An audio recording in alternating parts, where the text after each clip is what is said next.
আনুষ্ঠানিকভাবে কিছুক্ষণ পরেই সভা থেকে নতুন দলের নাম ঘোষণা করবেন হুমায়ুন কবির। তবে ইতিমধ্যেই কিন্তু জানা যাচ্ছে যে তার নতুন দলের নাম জনতা উন্নয়ন পার্টি।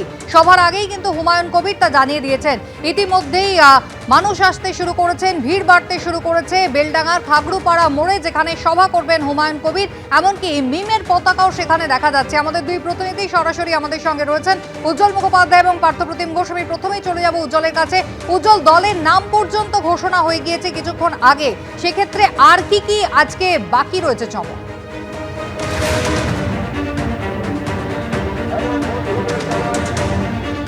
দেখো, আজকে হুমায়ুন কবির তিনি কিছুক্ষণের মধ্যেই তার নতুন দল ঘোষণা করবেন। নাম কি হবে সেটা ইতিমধ্যেই তিনি জানিয়েছেন। এছাড়াও তার প্রতীক কি হবে সেই বিষয়টা তিনি চূড়ান্ত করতে পারবেন না, কারণ নতুন দল তার প্রতীক কি হবে সেটা চূড়ান্ত হবে নির্বাচন কমিশন যেটা দেবে।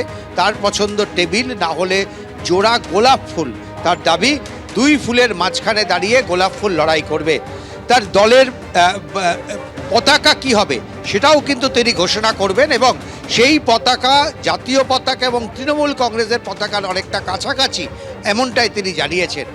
আরও একটা গুরুত্বপূর্ণ বিষয় হচ্ছে যে আজকের এই মঞ্চ থেকে 5 জন প্রার্থীর নাম ঘোষণা করা হবে। অর্থাৎ 2026-এর বিধানসভা নির্বাচনে যারা প্রতিদ্বন্দ্বিতা করবেন এরকম 5 জন প্রার্থীর নাম তিনি ঘোষণা করবেন। বলা যেতে পারে 2026-এ প্রথম কয়েকটি রাজনৈতিক দল যারা তাদের প্রার্থীর নাম ঘোষণা করে দিল, তার মধ্যে 2টো আসনে নিজে লড়বেন হুমায়ুন কবির। তিনি রেজিনগর এবং বেলডাঙ্গা এই 2টো আসন থেকে প্রতিদ্বন্দ্বিতা করবেন। এছাড়া আরও 2 জন হুমায়ুন কবির তারা কিন্তু নির্বাচনে লড়াই করবেন। একজন জঙ্গিপুর থেকে লড়বেন, তার নামও ডাক্তার হুমায়ুন কবির, এবং একজন ভগবানগোলা থেকে লড়বেন, তিনিও কিন্তু হুমায়ুন কবির। এই দুজনে একসময় তৃণমূল কংগ্রেসের প্রতীকে নির্বাচনে লড়াই করেছিলেন। পরবর্তী ক্ষেত্রে কিন্তু তাদের সঙ্গে তৃণমূলের সম্পর্ক ছিন্ন হয়ে যায়। ফলে আজকে 4 জন হুমায়ুন কবিরের নাম ঘোষণা হবে। 4টে আসনে হুমায়ুন কবিরের নাম ঘোষণা হবে। তার মধ্যে একজন হুমায়ুন কবির যিনি দলের সভাপতি হবেন, তিনি লড়বেন 2টো আসনে, আর বাকি 2টো আসনে আর 2 জন হুমায়ুন কবির লড়বে। আরও একজন হুমায়ুন কবিরের নাম কিন্তু তার তালিকায় রয়েছে, এবং তিনি যদি শেষ পর্যন্ত এসে পৌঁছন তাহলে সেই হুমায়ুন কবিরও কিন্তু নির্বাচনে প্রতিদ্বন্দ্বিতা করবেন। তিনি লড়বেন মুর্শিদাবাদের অন্য একটি আসন থেকে। এছাড়াও মেদিনীপুরের আরেকজন সভাপতি এবং তার নাম ঘোষণা হবে কোন আসন থেকে তিনি লড়বেন, হুমায়ুন কবির জানাবেন। অর্থাৎ দেখো, অনেকগুলো চমক দেওয়ার চেষ্টা করছেন হুমায়ুন কবির। নামের ক্ষেত্রে তার কিছু চমক ছিল, প্রতীকের ক্ষেত্রে কিছু চমক ছিল, এবং তার আরও একটা বড় চমক হচ্ছে আজকেই তিনি কিন্তু তার 5 জন প্রার্থীর নাম ঘোষণা করে দেবেন, যার মধ্যে 4 জন হুমায়ুন কবির। তার কাছে জানতে চেয়েছিলাম, হুমায়ুন কবির নাম হলেই কি আপনার দলের সিট পাওয়া যাবে, লড়ার মতন জায়গায় আছে? তিনি হেসে বলেছেন, হুমায়ুন কবিররা আমার দলে সবসময় ওয়েলকাম। বেশ, তুমি আমাদের সঙ্গে থাকো উজ্জ্বল। আমি পার্থপ্রতিমের কাছেও যাব, তবে দিনের শুরুতে হুমায়ুন কবির আজকে ঠিক কি জানিয়েছিলেন দেখাবার।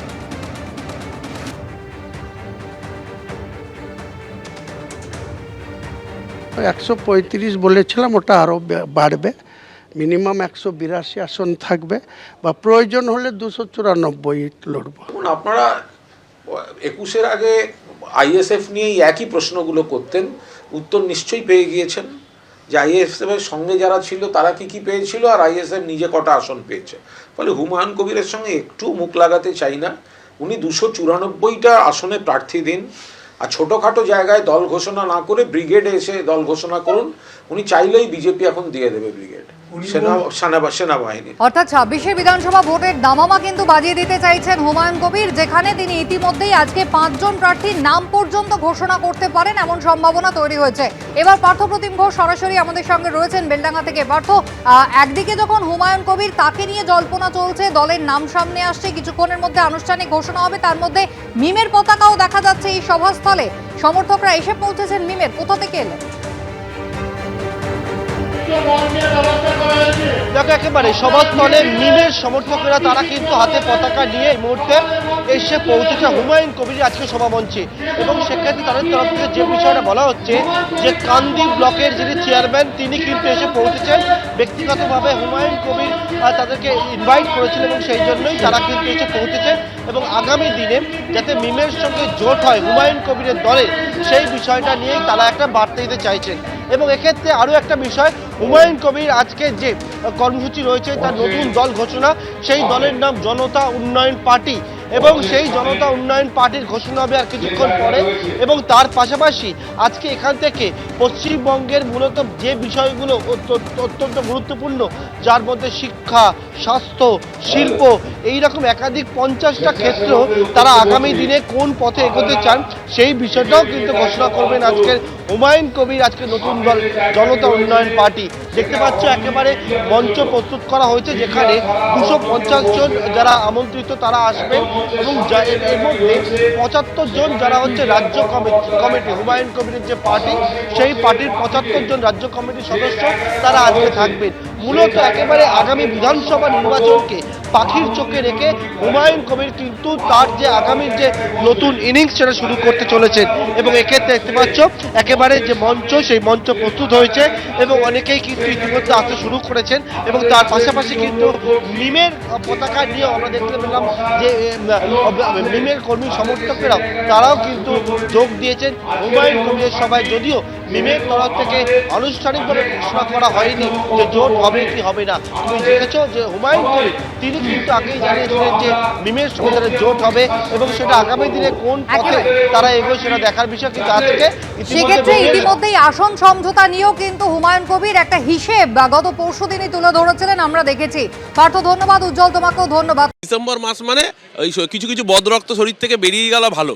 দেখবেন আলুর বস্তায় যদি পচা আলু থাকে সেটাকে ছুঁড়ে ফেলে দিতে হয়, পচা আলু ছুঁড়ে না ফেললে গোটা বস্তাটাকে পচিয়ে দেয়। তো স্বাভাবিকভাবে এর আগে 2020 সালের ডিসেম্বরে একটা পচা আলু বেরিয়েছিল, আজকে আর একটা পচা আলু বেরোচ্ছে। শরীর থেকে যত বদরক্ত বেরোবে শরীরের জন্য তত ভালো। এবিপি আনন্দ এগিয়ে থাকে, এগিয়ে রাখে।